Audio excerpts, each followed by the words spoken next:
Good evening, good afternoon, good morning, whenever the fuck you're watching this. This is the new, fresh out the box, mint backyard buckets, brought to you by Backyard Sports. With me tonight, I've got Andy Flint. How you doing, buddy? Yo, fuck Vlad Putin. Yeah, we're gonna talk a little about him tonight. He's a cuck. We're not gonna get too deep into the whole gigantic proportions. We got some special shit lined up. Fuck him to fucking Uranus and back. Raul, how you doing, buddy? Man, I'm on that same energy, honestly. Yeah. I'm fucking about that life tonight. Yeah, shout out Klitschko's. Yeah, I mean, God, what a shit show. Putin is fucking psycho is an understatement, man. Yeah, it does feel like he's lost a little bit of a touch with reality, but we'll try to set a little bit of that aside. We are going to talk about it a little bit later, but before we get too deep into cussing out leaders of other countries, let's talk basketball, man. And we are fresh off a good, I can't say great because of the dunk contest, but a good All-Star weekend, really good All-Star game. We had some really awesome shit happen. Steph went nuts. The young guns. I really like the new format too, with the rising stars / bringing in some of the D-League folks. I want to pass it your way though, Andy, first as our resident basketball guru. What are your thoughts on All-Star weekend, man? NBA always seems to do it right. Yeah, I mean, I don't think it's really much of a secret unless you're just one of those people who doesn't like the NBA, that they tend to have the best all-star styled event. Nobody watches the Pro Bowl. The whole run derby is great though for baseball. I mean, I think everybody, the derby is one of those things that I think you can get kind of everybody on board with, even if they don't really care much for baseball. But I do feel like the NBA All-Star brings those elements too, because they have the fun things, We've had in seasons past, you have a current NBA player, a WNBA player from that city, and then, a legend competing off in basically trick shots. You have the celebrity game. So, you get to see Machine Gun Kelly showing his whole ass out there like he's trying to battle Eminem again. Myles Garrett, the freak that he is. The big thing that I will say, my takeaway from this year is everybody's really upset with the dunk contest. And I realize that it wasn't the best dunk contest. But for me personally, the dunk contest is one of those things that's so easy to not be good. And it doesn't matter who you have competing, because those dunkers had some good dunks. I mean, Obi Toppin laid down a couple of really nice dunks. Cole Anthony had that big what if between the legs 360 that I don't even think he was all that close on. I don't know why guy 6'3" is trying that. But it's he gets an A for effort. It's hit or miss, and it's so easy to miss, because if guys don't land the spectacular dunks on the first try, you're automatically like, what the hell? In every probably 4 or 5 years, we seem to get a treat like we had with Aaron Gordon and Zach LaVine, Vince Carter in 2000. Well, it's impossible. I mean, and everybody I think now has. So in 2000, it was the first year they brought it back after a hiatus, and everybody remembers Vince. But Steve Francis, Tracy McGrady, those guys put on a show too in that dunk contest. So it was really just well-rounded. For years, that's all you ever heard was, we're never going to have one like that. And then LaVine and Gordon blow the top off it. And now it's like we're impossible standards. So we have these impossible standards. give it a year or two. There's a lot of guys that can get up. They'll bring it back. It's just people tend to bitch. I think the other big thing about it is also like there's only so much creativity you can have with a 10-foot rim, right? Like it's not like the home run derby where you get on a streak and you hit 25 in a row like a Pete Alonso and it's a big deal, right? Or a Juan Soto putting on a show. Or Josh Hamilton, right, at Yankee Stadium where you hit a bunch out of the fucking stadium. Like you can't do that with dunks. You're still dunking on a 10-foot rim. So for years, like you mentioned, after the Aaron Gordon, Zach LaVine dunk, it was props, right? People were jumping over cars or jumping over basketball racks and stuff like that. And like that's all fun and dandy. And if you can put on a show like maybe Dwight, right, when he had the Superman cape, or Nate Robinson with the kryptonite shoes, right? Like that's sort of stuff you can get creative with, but you are still limited with a 10-foot rim with dunks, right? So I think you're absolutely right. Temper expectations to a certain extent, and it really is easy for the dunk contest to fall flat. Raul, what are your thoughts on All-Star Weekend, man? I mean, I feel like, again, Andy touched on it, but Myles Garrett's not human, right? John Morant had some fucking dunk contest-worthy dunks. Steph Curry is a bucket from the logo and doesn't even need to keep it eye, ball's halfway there, and he's just like walking it off. Like Jesus, man. Savage, absolute savage. But free throw. As far as the dunk contest is concerned, man, I think people just need to understand, like you said, the creativity, the innovation with the 10-foot hoop is only going to get you so far. Then it becomes antics and it's fucking America's Got Talent on a dunking stage. But what it really should be, and I think the only way that we keep this dunk contest really consistent is just focus from the point of form, man. Like, yeah, have your swag, be creative, but also like do it with confidence. Don't almost get that bucket. The critiquing has to just get more meticulous. This needs to be more like a routine, like I'm not trying to make a joke whenever I say this, but I think of it like a figure skating routine or a bull riding routine. Prime example, because you're graded on how well you stay in your seat, how high your hand is up. If any point in time you lose control, you're graded on all that. And so that type of dunk, it needs to be graded properly. It needs to be more than just some assholes holding some 8.5 by 11. It's so subjective, for sure. Right. For sure. Right. That's exactly the other thing. You get a guy like Dwayne Wade, what he did, when he robbed Gordon. Right. It's super casual. And that's all I'm saying is that you have to put some production value and maybe some, at least preface it with saying like, hey, we're going to critique all of you and this is what we expect, blah, blah, blah. So I like where Raul kind of goes with this, because it's almost like you get an unbiased non-player panel to be the judges, because we're going to do this every year, and get them in there, have some sort of grading. It also reminds me kind of like a skateboarding or a BMX run in the X Games, something to that extent. They're graded on their run. You can pull off one of the greatest tricks, but if you fall 6 other times, it's going to count against you throughout. So, I feel like you can even create the allure by just saying, like, in order to be a judge for the dunk contest, you have to have won it. You know what it takes. And so those are the ones who are either unbiased because they're probably retired or maybe not competing at that level anymore. And it's, it's a prime opportunity. There's some great entertainment value in it, is all I'm saying. And so it's definitely not something that needs to go away. I'm out of here. For sure. So, Andy, real quick, Raul's already talked a little bit about the Steph Curry show, but how just ridiculous and impressive is 16 fucking threes, whether you're playing defense or not, right? Where he's shooting from too. And he had a game winner with, they were up 1, I think at that point before LeBron hit the game winner that would have put him past Anthony Davis for the all-time All-Star game record, but also made it 17 fucking threes. Like, how absurd is that, dude? Yeah, no, it's crazy. I think if Steph Curry gets to shoot 27 threes, I'm expecting him to make 13 of those.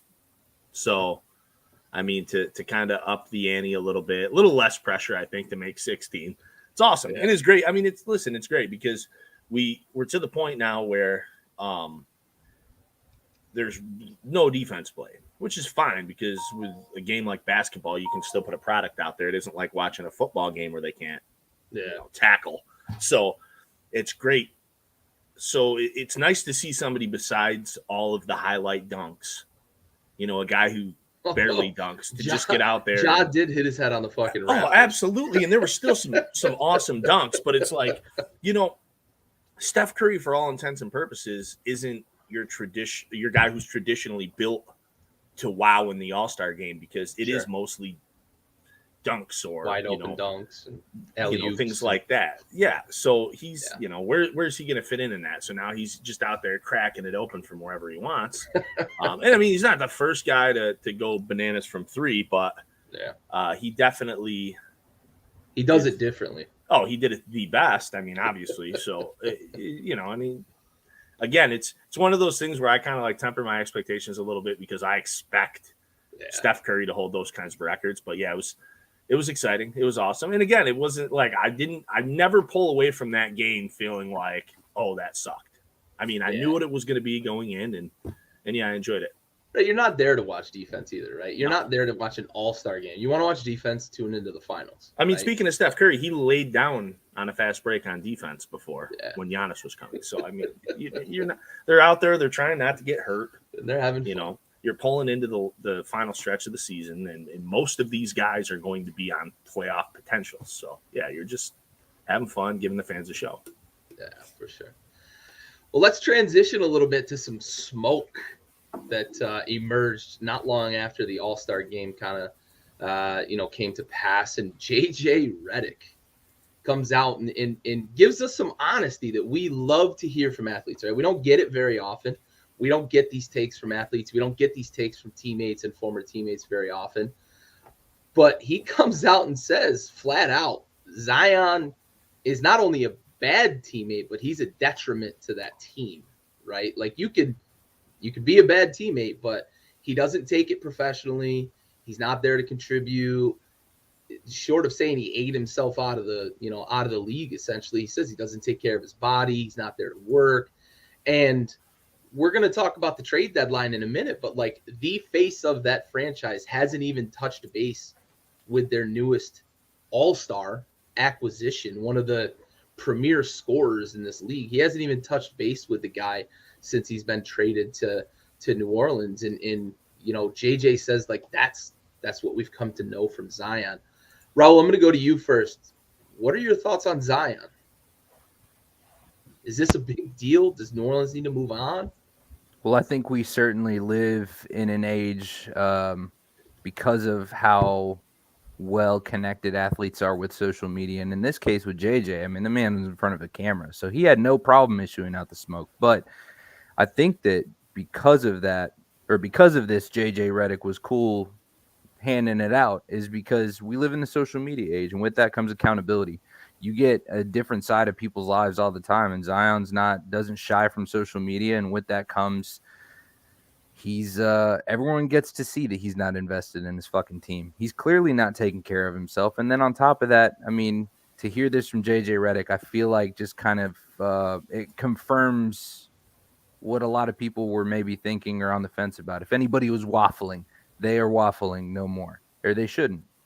Well, it's more poignant too and more powerful coming from a guy like a JJ Redick who's one highly respected throughout the league, but also every locker room he's ever been in, he's been a leader within that locker room and a voice within that locker room. Andy, thoughts?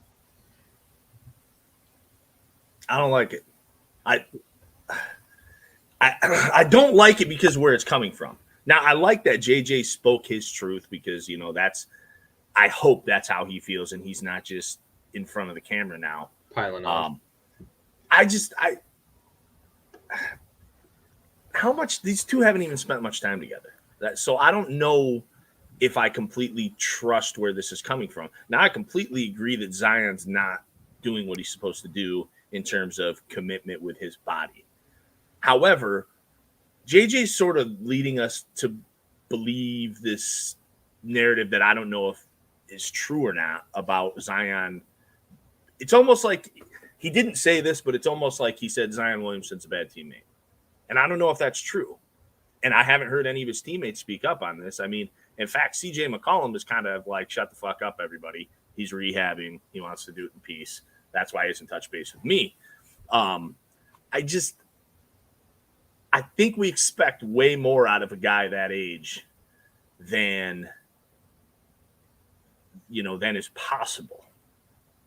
I think he gets probably lumped in with some guys who maybe were more capable of that at a young age. Your LeBrons, guys of that nature.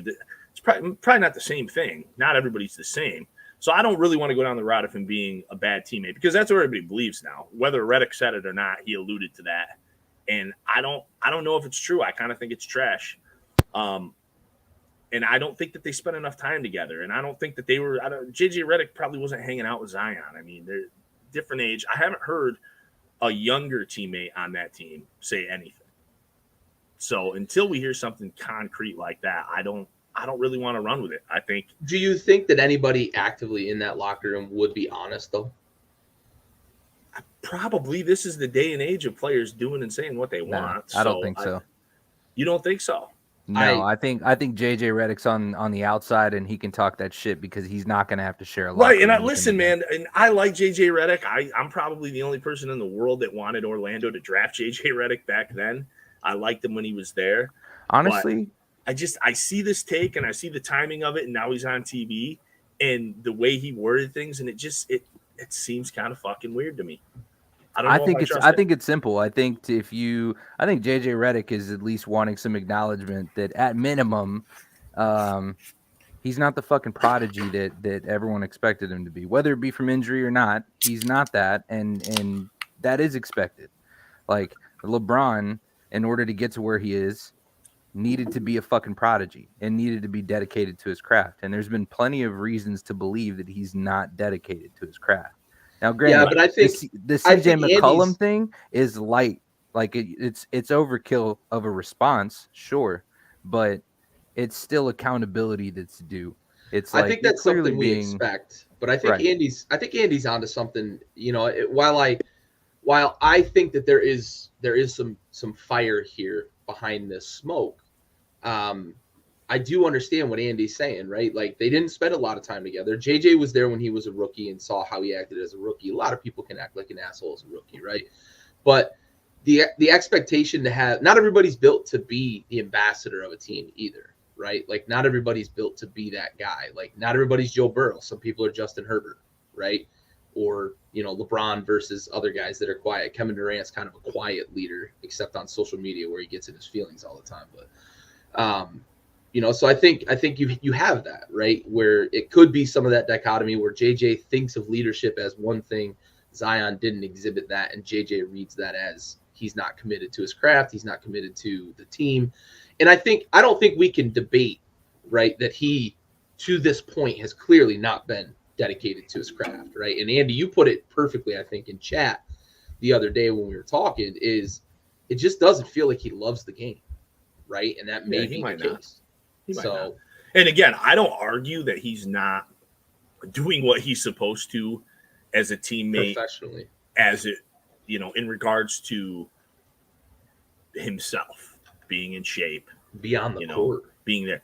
However, I just felt like it got steered in like a weird direction now, where people are like, "Well, this guy might be like an asshole, and his teammates don't like him." I don't think that that's the case. I think that. I think here's where JJ lost me with this a little bit. So I think JJ got in front of a camera, and he knew what the words coming out of his mouth were going to do. And he said, fuck it, and did it anyways, even though it may be misleading. That's my take for Redick. I mean, and that's with the. You're softly calling it fake news. I'm not calling it fake news. What I'm saying is, He said one thing, knowing that everybody was going to take it as everybody else was going to connect the dots for him. They were going to run further with it, and he was perfectly okay. And he has the plausible deniability of being like, "Well, I didn't say that." Right. Has he used that though, or was that not his intention? I don't think anybody has posed a follow up to him though. Right. I haven't seen any. But any in chats with in chats with other fans on social media platforms and things of that nature, people have taken this beyond.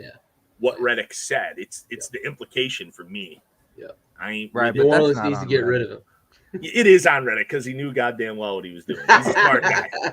No, it's absolutely not. He went to Duke, although Kyrie went to Duke and thinks the fucking earth's flat. But Yeah, but you ever seen Kyrie And dribble you know a what? basketball? Maybe he fucking really feels that way, and that's why he knowingly said what he said. Maybe. I think he was showing out a little bit for the camera. Well, either way, I fucking agree with him. So fuck Zion. That's great. I mean, I don't disagree with like what actually came out of his mouth. I just disagree with what With the I think aftermath. it implied and where it went from there. And I feel like he has a responsibility because he knew exactly what was going to happen. Yeah. Nah, again, absolutely not a chance. See, that's disrespectful. He's an intelligent guy. All right. Let's transition. We mentioned CJ McCollum joining the Pels. So let's talk trade deadline, right? It just passed recently. The NBA trade deadline came and went. We had some big moves, some little moves, some teams adding some depth, but we had a few headliners. So I want to go to Andy first. Give me your winners and losers from the trade deadline. A couple winners, couple losers. If you've got one of each, just let's start with winners. Go with your winners from the trade deadline. Who won the trade market? That's super duper easy. I mean, I think more so than anyone, the Nets won. Clearly. They get rid of a guy who doesn't want to be there. I mean, if we want to talk about guys who might be bad teammates, I think him and I have something in common. Yeah. So I actually in Tracy McGrady went on him a little bit. Oh yeah. But I think, and I'm not saying the 76ers lost because I think that they won as well, but the Nets win this big time because they bring in not only Ben Simmons, who, Gary, we've talked about this, I think is a better fit with that current Nets team than Harden. He doesn't command the rock in the same way that Harden would with Durant and Kyrie. Then they got Andre Drummond, who's still a very capable center. And Seth Curry and the 2 first-round picks. So that's the big winner for me. Raul, you got a winner from the trade market? I mean, I feel like the Nets won just initially just because they could free up whatever space Harden's taking on their roster. I mean, that's another situation. That's another Zion-like situation where this guy's not fucking getting it together, And and I'm curious to see if there is some improvement to see from Ben Simmons. You know what I mean? And that change of scenery is going to bring him out of his shell. So I'm curious to see if the anticipation that everyone's been having to see him get back on the court, if it was worth it. Yeah, I bet Ben Simmons is really, really good at Fortnite. So that's been his improvement from this season. He's really good at being in his feelings. That is really for sure. Really good at that and playing Fortnite. Look, I think the Nets won, right? I agree that I think the Nets overall at the trade deadline are the winners. I disagree on some levels of the absolute fit that Ben Simmons is in Brooklyn. I agree that they can hide him a little better offensively than Philly could because they've got Kevin Durant, the greatest pure scorer we've ever seen, right? At 7 foot, can shoot from anywhere in the fucking gym. But I don't think that I think he's a lot like Zion. I just don't think he loves the game of basketball. And I don't think he's going to go to Brooklyn and grind late in the season. We saw him in Philly not put any effort into even attempting to be in grind mode in the playoffs, right? When the going gets tough, that dude, he fucking turtles, right? So I think they won the trade. I just disagree with the fit of Ben Simmons. However, I think that they made some really good moves with the additional pieces, like you said, Andy, especially adding Curry, a guy that he's just another shooter you can spread the floor with, right? And he can spell Simmons when you need offense, right? If you're in a pinch and you need offense, you put Simmons on the bench and you bring Curry in, let him run along, run wing to wing and just shoot the fucking ball, right? While Kevin Durant's dominating, the defensive kind of awareness. I think the other thing that helps Brooklyn win timing wise, this happened after the trade deadline, but we see the restrictions being lifted in these major cities that have NBA cities, right? So not only do they add Ben Simmons, getting rid of James Harden, they add Seth Curry, they add draft picks that could be capital later on. They're probably not going to be super valuable, but they are draft capital. And they add 50% of Kyrie Irving. Now probably. they get 50% more of Kyrie. Right, exactly. So, and Kevin Durant's going to be coming back soon. He's getting healthy. I just think overall, this whole kind of trade season they won. I will say that I like what Philly did, though. I like Harden as a fit with Embiid. He's just a pure scorer, but I think in the pick and roll with Embiid and the pick and pop, even because we know Embiid can shoot, I think Philly won in this as well. I don't think there was a loser in that trade as long as Philly can keep Harden engaged. Right. I mean, and the Philly's a loser if they don't win right away. If Philly can't win this year or like next year, then they're huge losers. 100%. I'll explain my fit thing, I think, for Brooklyn, and this will actually probably really help explain why I think Harden's a great fit in Philly at the same time. 2 birds, 1 stone. I like that. So in Philly, Ben Simmons' inability to shoot the ball or to even try to, led to defenders creeping back. And you have Embiid who's trying to play on the high or low block, and that shit doesn't work. So now when you go to Brooklyn, you're going to have shooters spacing the floor, and Drummond isn't going to be standing there in the paint waiting for a post up. That's just not what he does at this point in his career. So I think, you talked about hiding Simmons, and I've actually said the same phrase before, hiding him with the shooters, because you have Curry, you have Kyrie, and you have Durant. Now you're also freeing up lanes for him to get downhill, which he's good at. So if they want to play in some space on him, they're going to have a terrible time, I think, trying to play space on Ben Simmons in Brooklyn, because he's going to have active shooters, a couple of other guys who can actively put the ball on the floor. And then he still has a guy like Embiid that can clean up the trash in Drummond, probably better so than Embiid at cleaning up the trash, but he's also not calling for low paint touches. So I think that makes a world of difference. And then in which that kind of explains my scenario in Philly.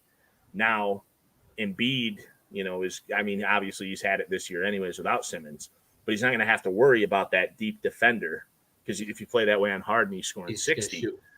Right. And Harden, we saw what Harden did with Clint Capella in Houston. Yep.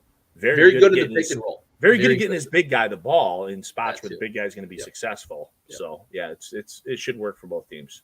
I like it. Raul, do you think Harden's a good fit in Philly? I don't really have an opinion on it, honestly. I'm sorry. I'm really not a fan, but I know it's really hard. I put on a really good front, but I'm not actually his biggest fan. However, I did have one quick take about the trade deadline that I wanted your opinion on. Just see what kind of significance we'd be seeing out of Serge Ibaka to the Bucks. So that's a great question. That's a big body.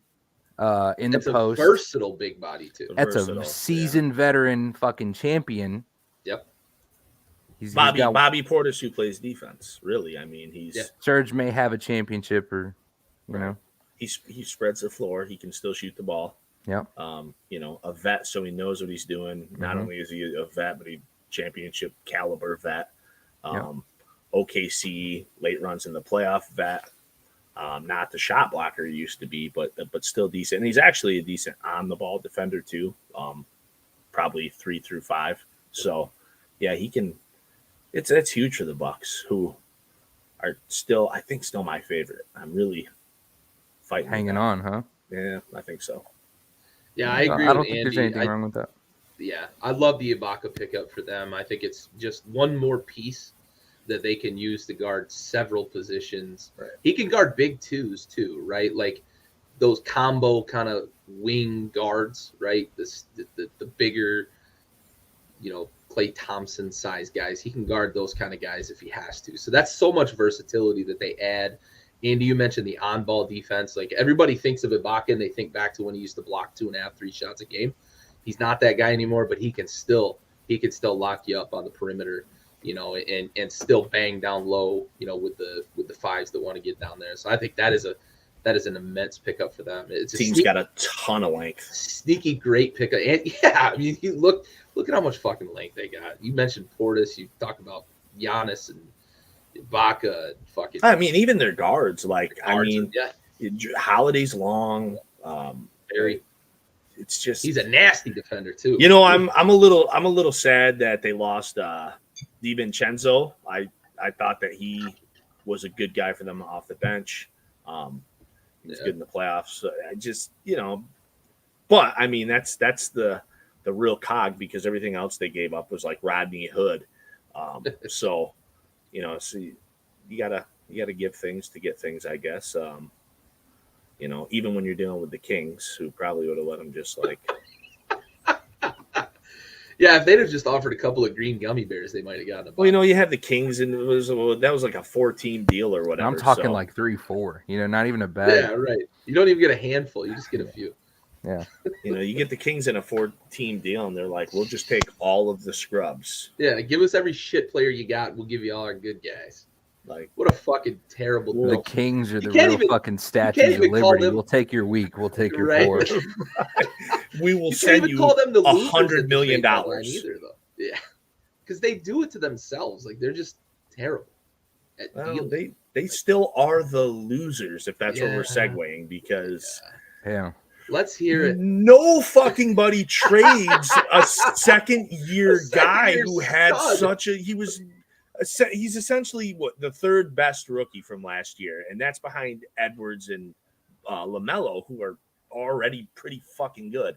So like to deal him and to basically say, we haven't seen a lot out of you, kid, but what we've seen is great. However, we're rolling with De'Aaron Fox, who we've seen a lot more from, and it's not been as good. No. I mean, I like De'Aaron Fox, too. Don't get me wrong. I really wanted to see him out of Sacramento.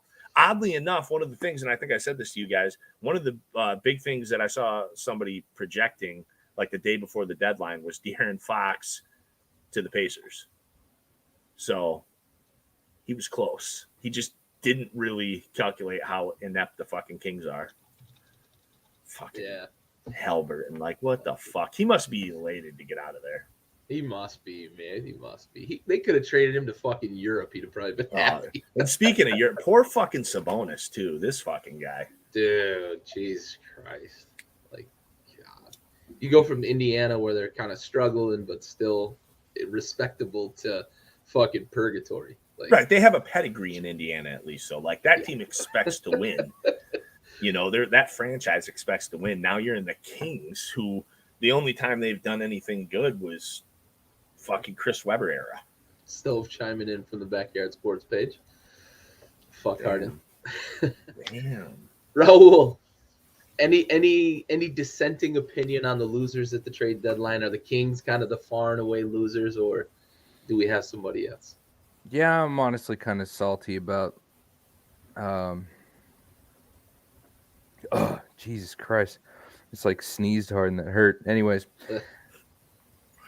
I'm not. I don't even know how to explain what the fuck just happened. Anyways, I'm not real happy with fucking Spurs, but that's is what it is. Yeah, I'm not happy with it. I didn't see that one even coming. No. Yeah, that was a little weird. Come on, man. There was so much there with Derek.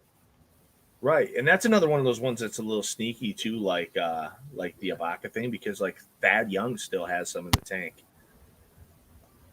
Bro, I was actually playing 2K earlier. That dude was busting my fucking ass, and I was like, "What is? He's got to be like a 75 overall."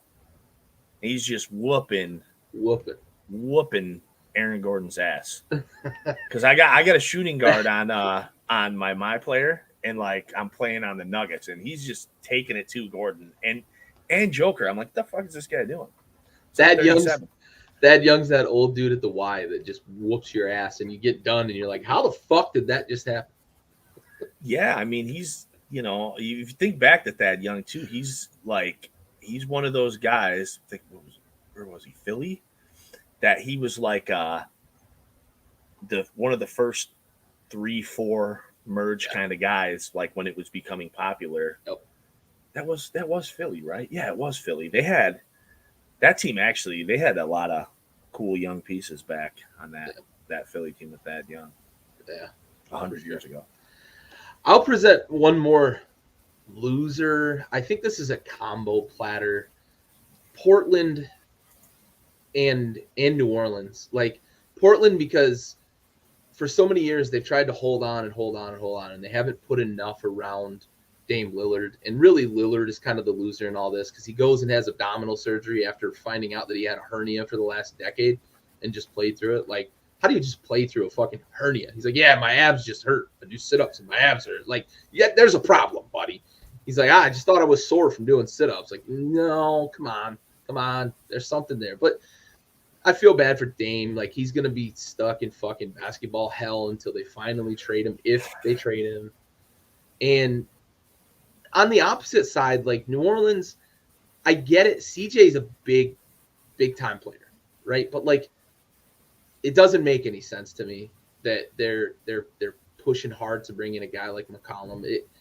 It doesn't, to me, it just doesn't feel like a good fit. It feels like New Orleans made a move just to make a move, to say that they made a move after the deadline, and they're like, hey, we're trying to do something here, right? Like, it didn't make a lot of sense to me. So I think in that trade, so look, we talked about Brooklyn and Philly, win-win, right? I think both teams kind of won in that.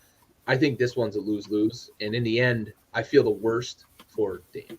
Bad franchises do this shit though. Like, yeah, this you're is, right. Like, they made a move involving a big name to make a move involving a big name. I mean, we just talked about Serge Ibaka. Right. My Magic did the same thing a few years back when they traded on draft night Victor Oladipo to OKC for Serge Ibaka, and it made no fucking sense other than maybe they were going to try to sell a few more tickets. And you said the big loser is Dame, and that I felt it to my core because the Blazers just did this past several years, 8 years, however long it's probably how McCollum's fucking old already. Yeah. They did this want to see me pair two small guards together and watch it not work. And now they're doing it again with Anthony Simons, who's all of 6'3". Yep. Kid can play. He's averaging like 17 points a game, but what are you doing? Like, this is not the answer.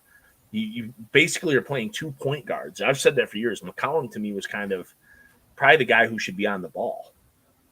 But you can't with Dame Lillard, so right. It's a joke for both teams. Yeah, for sure. All right, let's move off the trade deadline.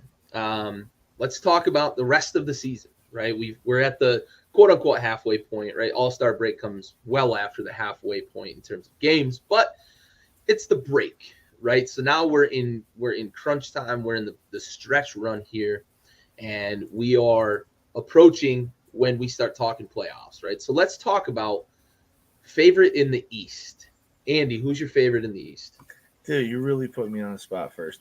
I just, you did it on purpose too, because you already said it, dude. It's Milwaukee. Oh, I don't know if it's Milwaukee. Like, see, and that's the thing. Like, nah, son, you got to commit now, motherfucker. I don't have to commit. I wouldn't have had to commit if I wasn't first. Andy, are you Belgian? No, stop. No, for sure. I am buttermilk. I am sticking with Milwaukee. I just, now you're just being dramatic about it. Well, the Bulls to me are a team that it's like, I don't know if there's enough experience there playoff wise, and the experience you got was a lot of not showing up while in Toronto. Sorry, DeMar. I'm gonna get you. I'm gonna get you back for talking shit about you now. But I don't know. I mean, you've got Ball, you've got Vooch, you've got Levine. These are besides DeRozan, these are your star players. None of them really have playoff experience. Vooch has been there like once, and they were bad, and they got killed. Yeah. Lonzo, no experience. You've got Levine, next to no experience. So, like, I just don't know if I trust the team like that, even though they're a great young team. And, I don't know about the Sixers. The Heat are the ones that kind of scare me, honestly, because, the worst thing about the Heat is nobody's really talking about them. So they're kind of flying under the radar, and they might have the most complete 7 or 8 guys. So, But yeah, I'm going to stick with Milwaukee. Raul, who's your favorite in the East? It's Miami. It's got to be Miami. And quietly moving, yet they're number 1 off the lead. You know what I mean? They're 1 game off the lead. There is some shit popping off in Miami. And I think that they've got already a complete enough team. And again, they don't have a lot of the big pieces, right? So they're not going to have the flashy pieces. It kind of allows them to kind of move in silence. And yeah, I think absolutely. Chicago, the only thing that worries me about them is their depth. Absolutely. The experience in the deep water, in the deeper rounds, if you will, of the season. But yeah, their depth in the bench, even there's a lot. There's a lot of holes in that armor. And I would put Milwaukee over Chicago.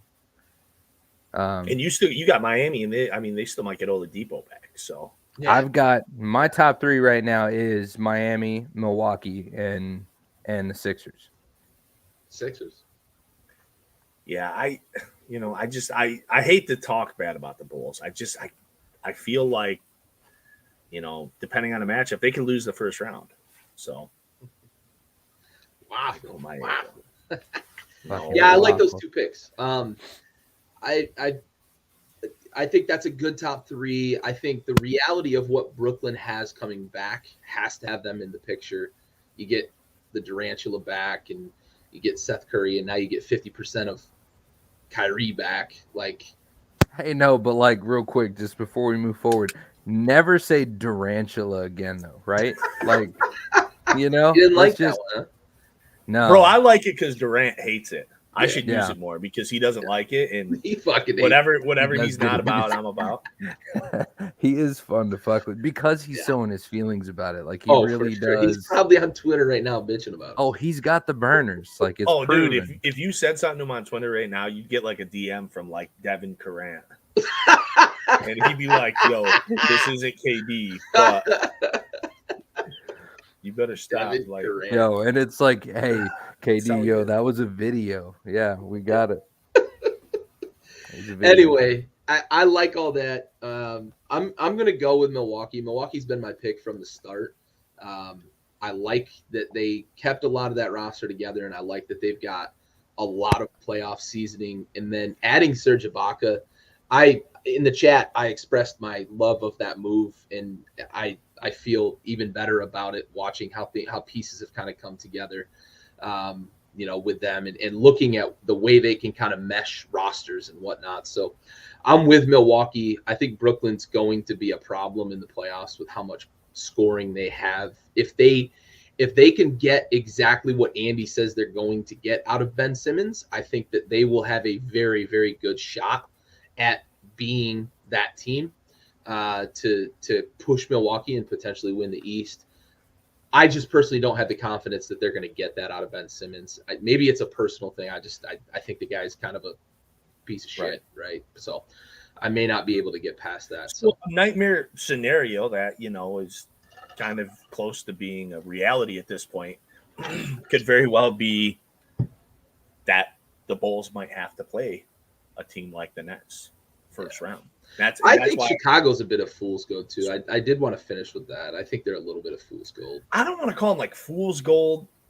Maybe fool's gold for being in the top spot. It's kind of how I felt about the Heat winning the East in the bubble. That to me was still just not real. Hero and Robinson got fucking white hot. It was a shooter's paradise in that bubble. Yeah, so sure. we saw weird teams, but I just. If they play the Nets in the first round with home court advantage, I guarantee the Nets are the favorite. So, for sure. It's just how often does that ever happen? It doesn't. So it is. I guess fool's gold actually might be the right term, even though I don't like it. Because JJ Redick, it implies something. DeRozan right now too, right? Is he really a 35 a night for a fucking month guy? I mean, he's proven it, but. Listen, I think a lot of things for NBA players is it's all about fit. Yeah. And, I think a lot of people thought the Spurs thing was going to be a beautiful fit for a guy like DeRozan because Greg Popovich. Makes things happen. Yeah. He made LaMarcus Aldridge, not that LaMarcus Aldridge wasn't good in Portland, but it was just kind of a different LaMarcus Aldridge. The things he scored less, but he just looked better. He was more Tim Duncan than LaMarcus Aldridge. Right. And for DeRozan, though, that didn't really end up translating completely. This is the the DeMar DeRozan that everybody's been looking for since he came out of, California, USC, and now we're getting it, and we're getting it with like a bunch of young. Maybe this was the role he was built for, to like run with a bunch of young guys. Maybe, and just be a guy that fills the cup. You know what he's reminding me of a little bit, and it's crazy because we were just talking about the Heat. He kind of he's doing stuff right now that Jimmy Butler does in Miami. Yeah, that's a good comparison. Jimmy Butler came from a team of vets. He was the young guy with Rose and Noah and Taj, and now he's, he bounced around between Minnesota. He went to Philly, and he was like, I don't like it here with these guys. Went to Miami. Everybody thought he was crazy, myself included. Like, I was driving the He's Nuts train, and he loves taking all these young guys under his wing, man. And it's just like, you know what it is? It's because he plays a certain brand of basketball, and he's making those young guys play that same brand of basketball. And I think when you watch the Bulls play, I think it's Zach LaVine's team still, but like you see DeRozan's fingerprints everywhere. Mm-hmm. For sure. All right, let's shift gears. Let's go to the Western Conference. Raul, who's your favorite to win the West? Honestly, this was the hardest one. I have a lot of faith in Ja. Really? Yeah, I do. I do have a lot of faith in Ja. And it was something that was kind of hard for me. It was a toss-up as far as whether or not this could get that far again. But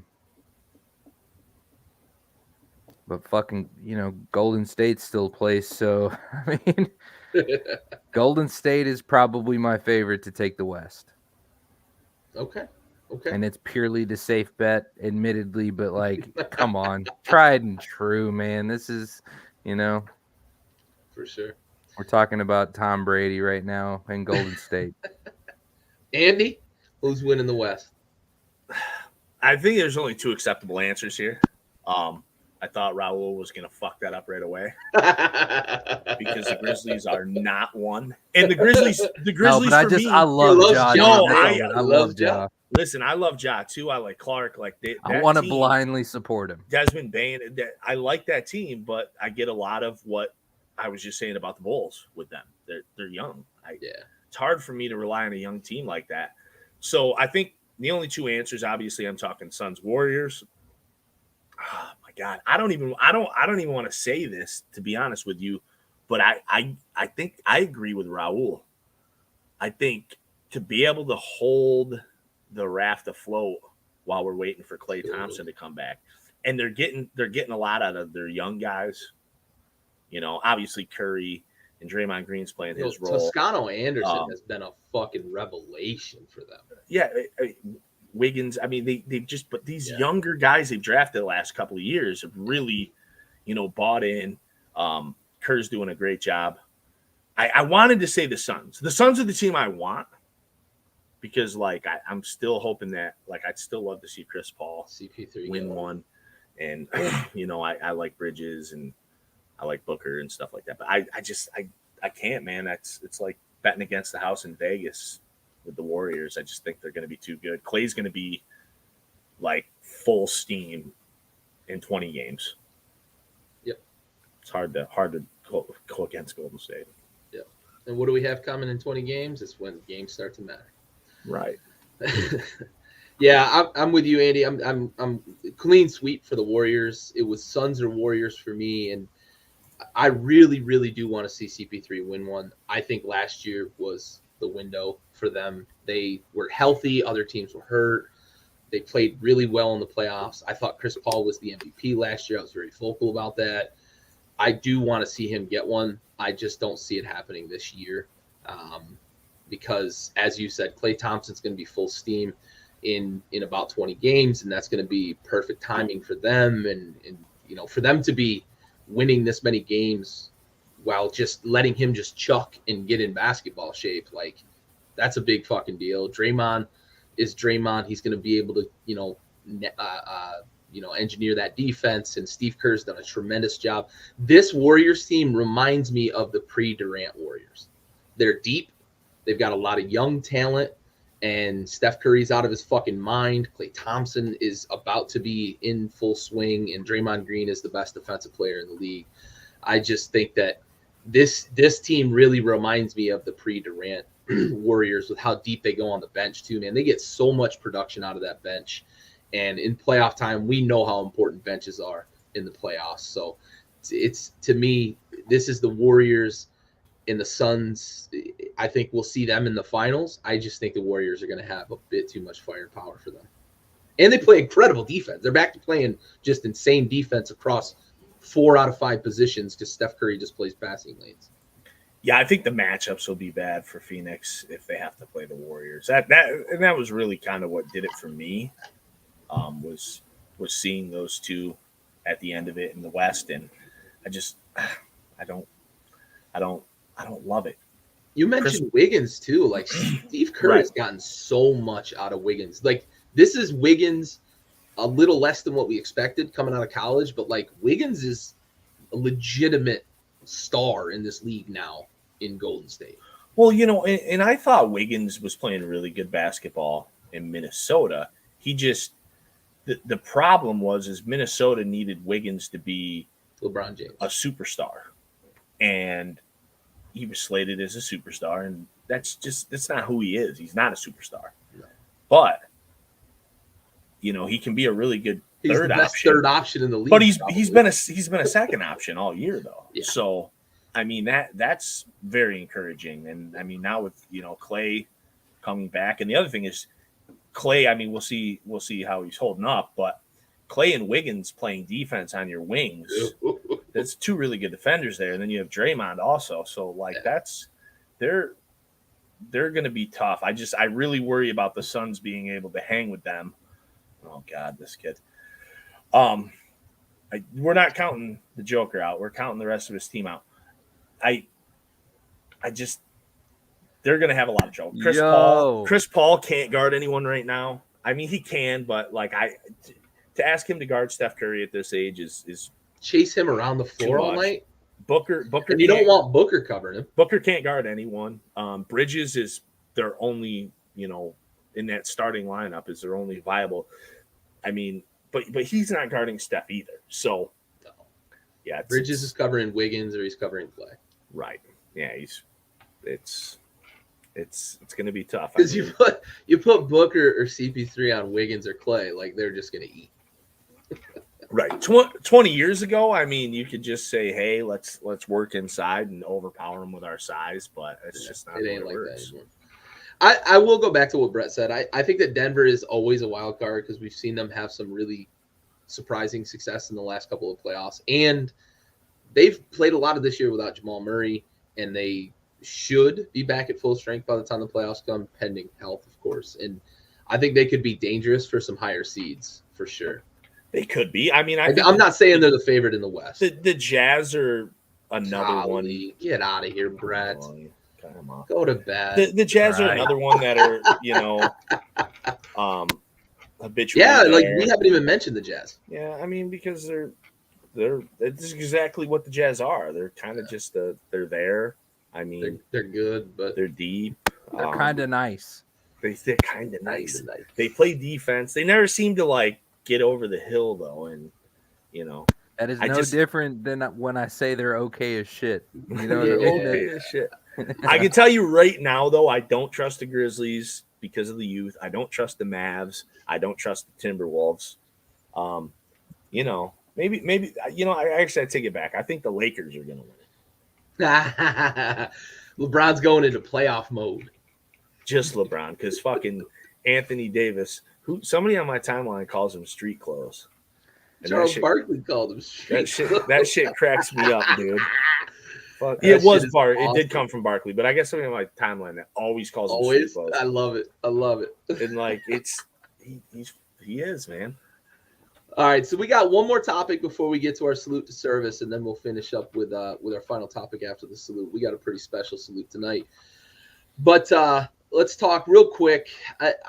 I was watching the Celtics the other night, and I've watched a few of their games since they kind of turned the corner.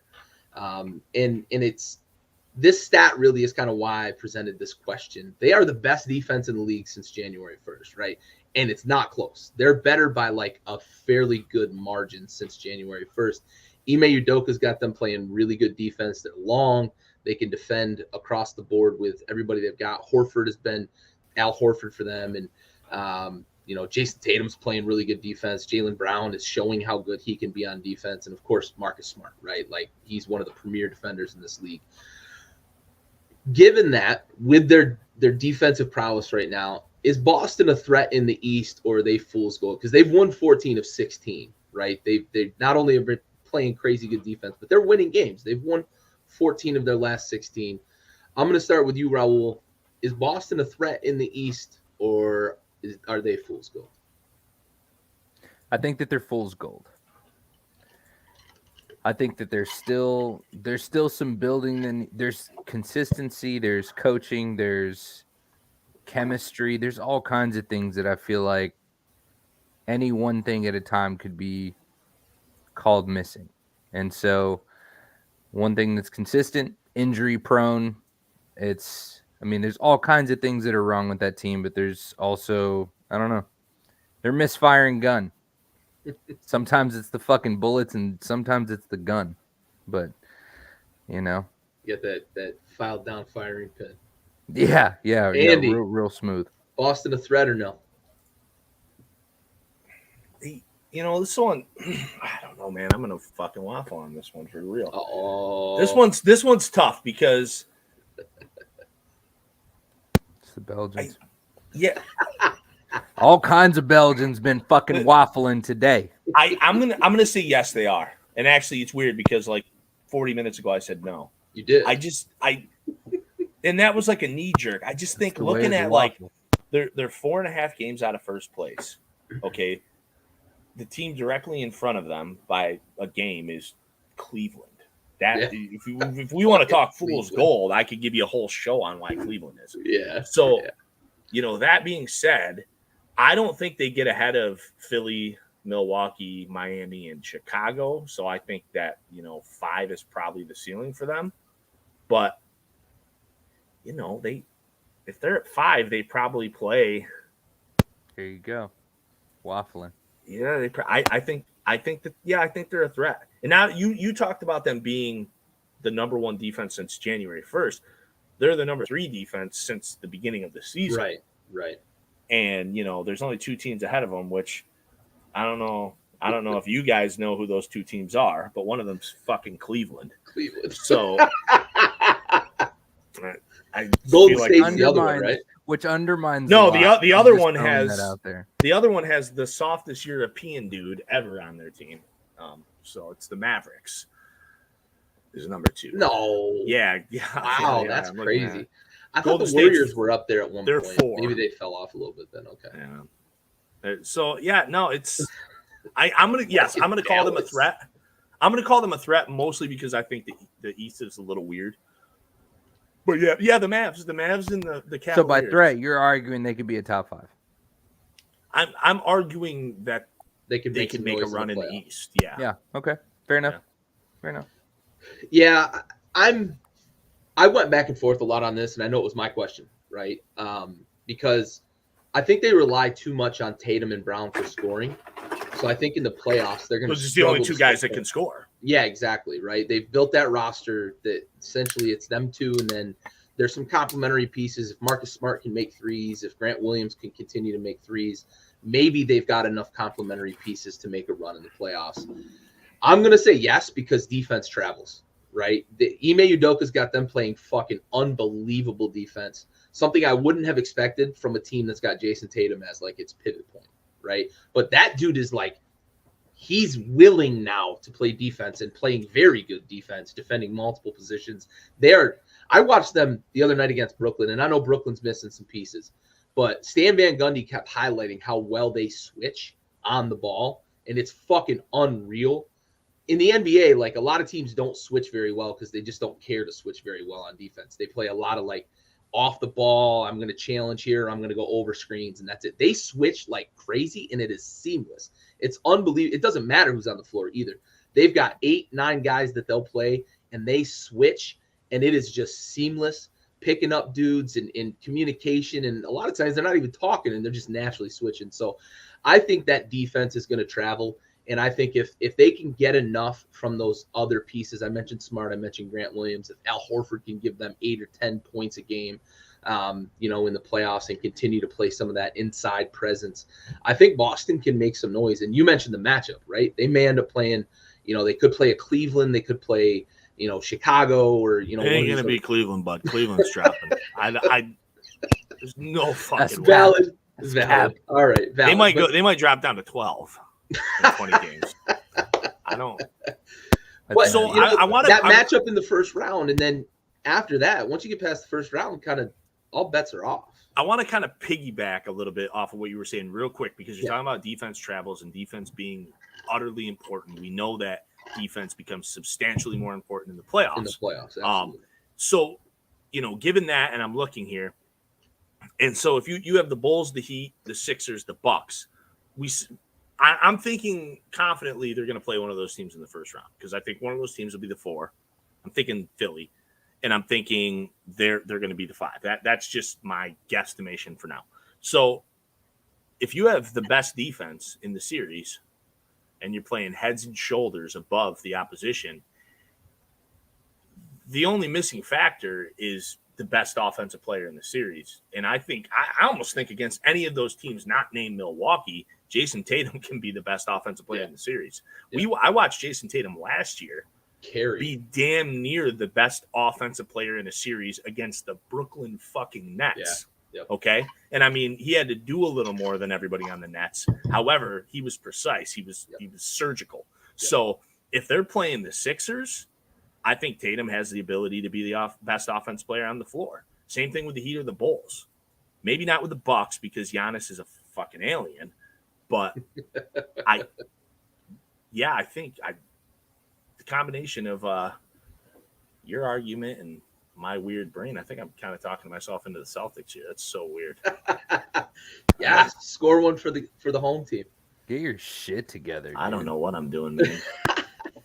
I'm going to start saying shit like wicked smart. Wicked smart. Yeah, instead, how about we just start the part where we all shut the fuck up and get to the most important part of our show? Yeah, buddy. He's always so fucking ornery. All right, let me grab it. I got it. No, you stop.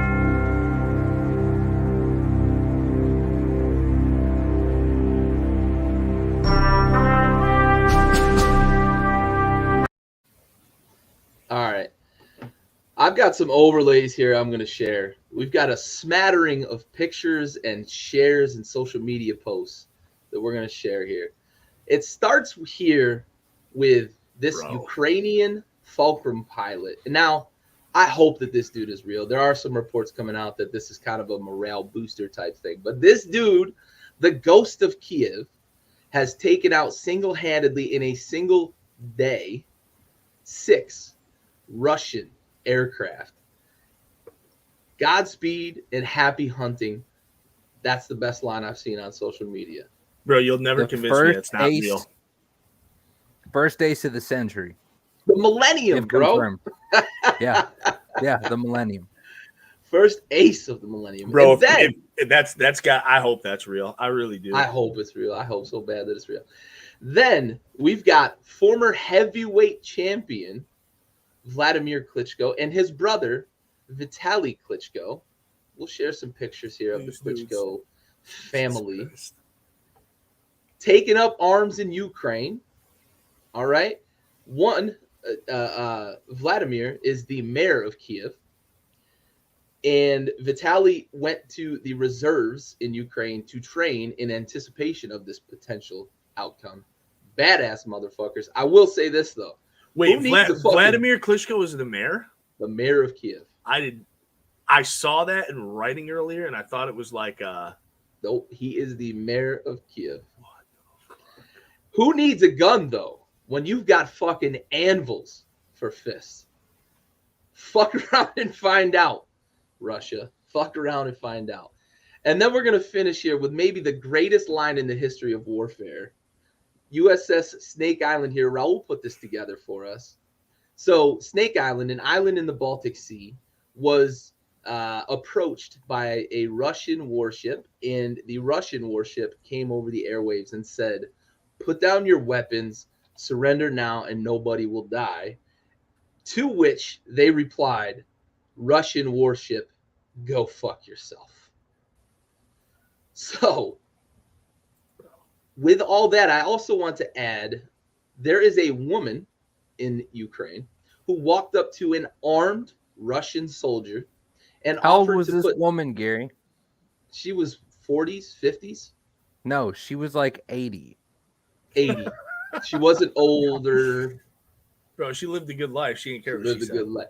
So she walks up to this armed Russian soldier who's flanked by multiple armed Russian soldiers and offers to put sunflower seeds in his pocket so that, and I quote, when you die on Ukrainian soil, flowers will grow.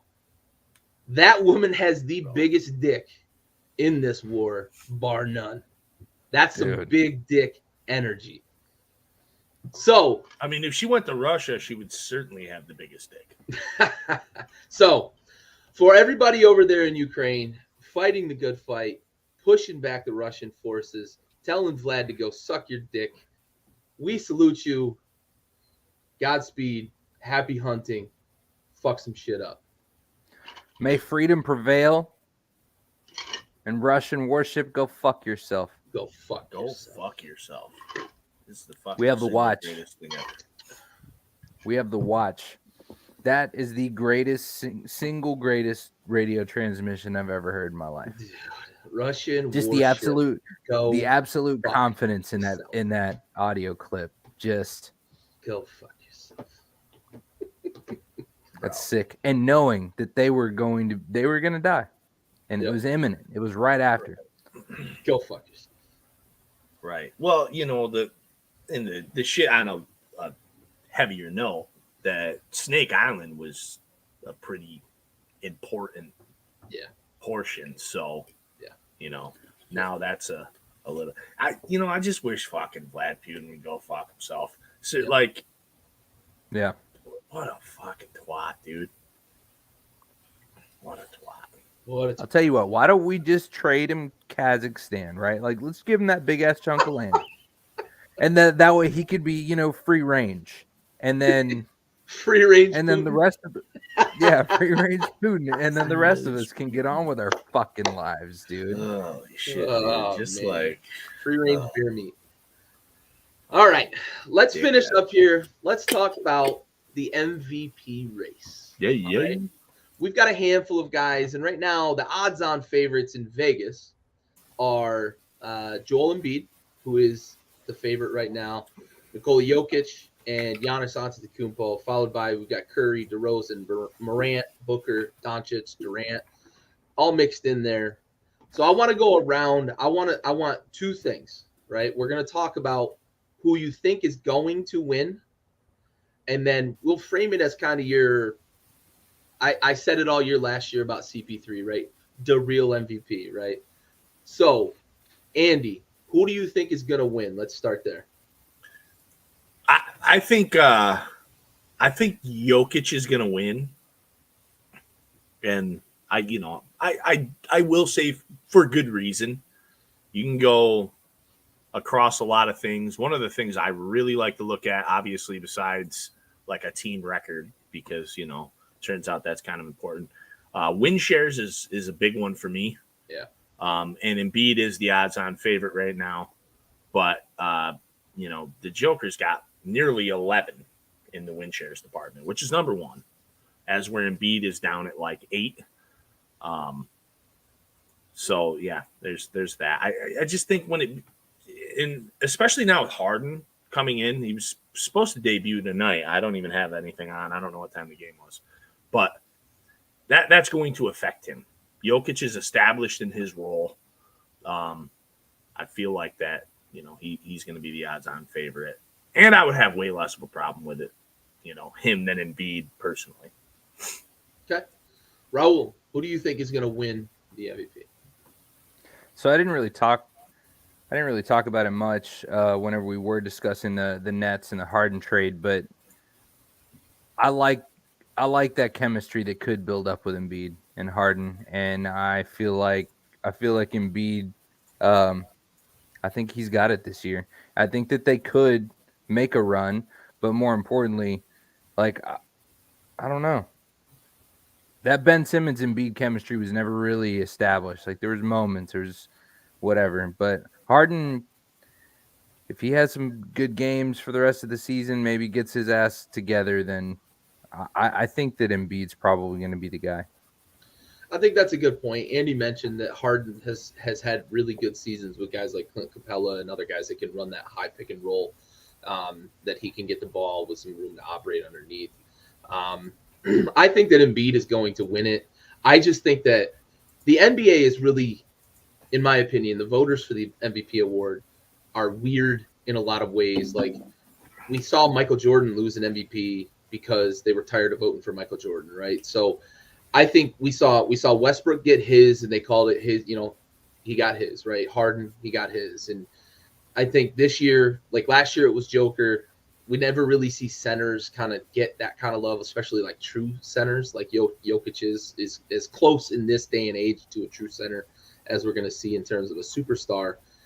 I just think this year it's Embiid's going to get his, right? So I think Vegas has probably got the odds right, and I think Embiid is going to win. Now, let's switch gears, and I'm going to start with Raul on this one.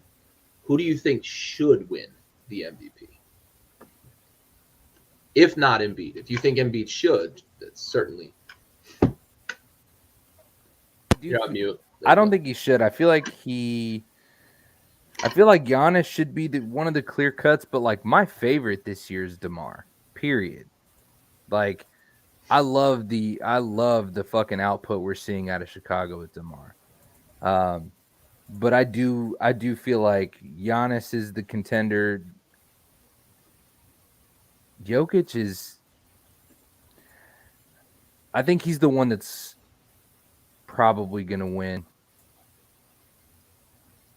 Yeah, I would have to be. Like, if Embiid's not going to win, it's going to be Jokic. But I don't know. I guess it's a toss-up between those two for me personally. I would just love, like, the want in me is definitely DeMar, 100%.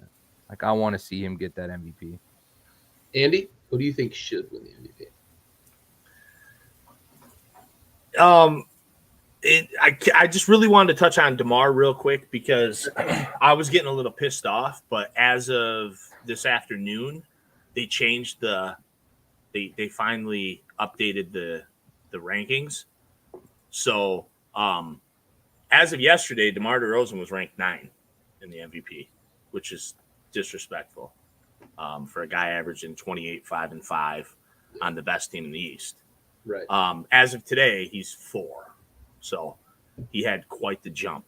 However, I think that the MVP should be a guy who's really not even on the radar, so to speak. I mean, I think he's on the radar. He's probably in everybody's top 10, but he's not in the top 5. Ja Morant. Ja Morant he's led, much like DeRozan, an incredibly young team to third in the West, 41 wins, which is a little better than DeRozan's Bulls are, but he's a young dude himself. And the numbers are I just said DeRozan was a 28, 5, and 5. Well, Morant's a 27, 6, and 7. So just incredible and fun as fuck to watch. Yeah, and a guy is just going to continue to improve and improve and improve. And I think it's one thing for DeMar. And again, I'm not shitting on DeMar because DeMar actually this morning was the guy I wanted to talk about. But then they kind of boosted him up, and now I'm like, oh, fuck you guys. You read my mind. But, for DeMar to put his stamp on and lead a group of young guys is one thing because he's a vet. For Ja Morant to do it, to me, kind of blows my mind. Yeah, no doubt. And, again, I would approve of either one because, again, like I said, I wanted to talk about DeMar this morning, and then they kind of ruined me by jumping him up into the thing. But listen, and if you guys are bettors and you got money before Gary goes, go fucking throw $25 on DeMar DeRozan because like the payout, he's odds like right now are plus 13. Plus 13. Yeah, go throw some money on him. I mean, there's money in that. You probably won't win, but you're at $25. Worth the risk, right? $25, $25 for sure. Yeah, I have a couple picks here. I like you guys bringing up DeMar. I love bringing up Ja. He is so fun to watch, and carrying that roster, young. They've got some good pieces around him, but really to be that guy carrying that roster, he has made as good or better on all of the hype and potential that we thought he would have coming out of the draft. I would argue he's made even better than the hype. I know, Andy, you and I talked a lot about thinking he was going to have the best career of everybody. I argued Barrett would have a better career than Zion as well. Ja has one. We've all been believers in Ja to this point, but man, he is carrying that roster to really higher heights than we would have expected. I believe. I like a guy like Jimmy Butler as well because of what he's done with that Miami roster. But I'm not picking him as the guy who should win the MVP. I'm going to go to, Andy, your pick of who you think would win the MVP. I picked Embiid. I think he's going to win, but I think Jokic should win the MVP. Just what he's had to deal with this year, right? Jamal Murray hasn't played. They don't have a really good roster. They've had a lot of guys miss time. Michael Porter Jr.'s missed a lot of time. They've had tons of guys in and out of that lineup. And the one consistent thing for a team that is really good in the West, a team that really is dangerous, that nobody wants to see come playoff time because of Nikola Jokic and what he can do to get everybody involved. I just think that guy, I said it about CP3 last year when talking about the MVP, it is the guy that brings the most value, right? That's not how it always plays out with the vote. But for me, when we're talking about should win, Nikola Jokic to me brings more value to any team than any player this year. And I just think that is, for me, that is how I think the MVP award should be voted out. And that is, as Andy said, right, not to take away from DeRozan, not to take away from anybody, any of these guys. They're all superstars. They're all great. But I just think that Jokic, with the bag or the hand that he's been dealt this year, he's shown the most value of these players. And shout out to Chris Paul, third most in win shares this year. Yeah. Behind Jokic and the Greek Freak. Yeah. The things he does for that team are just tremendous as well, right? So, all right. We have covered our entire agenda. Going forward, I want to let everybody know, anybody that's tuning in, we're going to be regular on Mondays. We kind of threw this one in here because we wanted to get talking about basketball, and it was a convenient time to really talk about All-Star break and trade deadline and the second half of the season getting started here. Some of the big moves falling into place, but we're going to look to do this every Monday. So join us every week, Monday nights. We're going to talk basketball going forward, and we can't wait to talk with you guys. Andy, closing comments? Yeah, I said this before. I just, so that it's in everybody's, the front of your mind as you tune out. Vlad Putin is a cunt. Yes. So that's all from me, guys. Yeah. Cheers.